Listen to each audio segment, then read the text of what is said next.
Higit isang linggo na nang tumama ang magnitude 6.9 na lindol sa Cebu.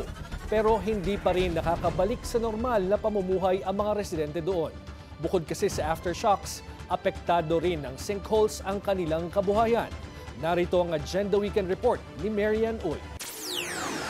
Dito sa Barangay Batad sa San Remigio sa Cebu, ang isa sa mga barangay na may nadiskubreng sinkhole matapos yumanig ang 6.9 na lindol sa norte ng Cebu noong Setyembre 30. Sumama ang Billionaire News Channel sa bundok at maisan kung saan makikita ang malaking sinkhole. Diha na landslide sa ibabunahan. Kung muulan, na kani gamay ram tani siya ma'am. Inanara ka dako. dako ni siya. Dili. Itinuro ng kapitan ng barangay, Antonio Villamor, ang porsyon ng bundok at kakahuyan kung saan nanggaling ang tubig. Ilang araw lang matapos ang pagyanig, bumulaga na ang mahigit 3 sinkhole sa barangay. Ani Villamor, nagtungo na ang FIVOC sa kanilang barangay at inaasahang ilalabas nito ang report kaugnay sa mga sinkholes na nadiskubre sa susunod na linggo.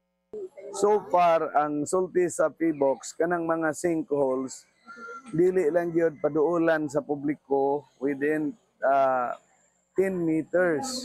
So, kinahanglan, distansya gid sila 10 meters away. Kay dili matag-an, basin mo cave in ang duol ana nga portion unya matabunan unya sila.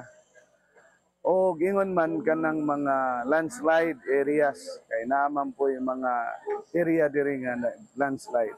Dahil sa sinkhole, wala munang maaani na mani at mais sa 3,000 square meter na lupain na ito sa Barangay Batad.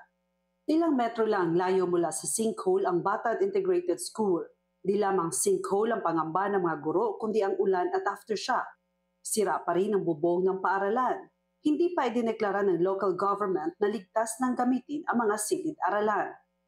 No face-to-face yet as of this moment, and then maybe we will have a meeting to with my of course teachers on how to resume classes. Sa Bogos City, naabutan pa namin itong mga evacuee na nangangambang wala nang matitirhan simula bukas. Binigyan na lang kasi sila na hanggang linggo na tumira dito sa kanilang mga tolda. Ayon kay Laika, maaari naman daw silang bumalik sa kanilang bahay, subalit malapit sila sa dagat. Kaya naroon pa rin ang takot na baka lumindol ulit. Sa kanyang tolda, 4 sila magkakapamilya ang magkasama, natutulog sa karton at plywood na higaan.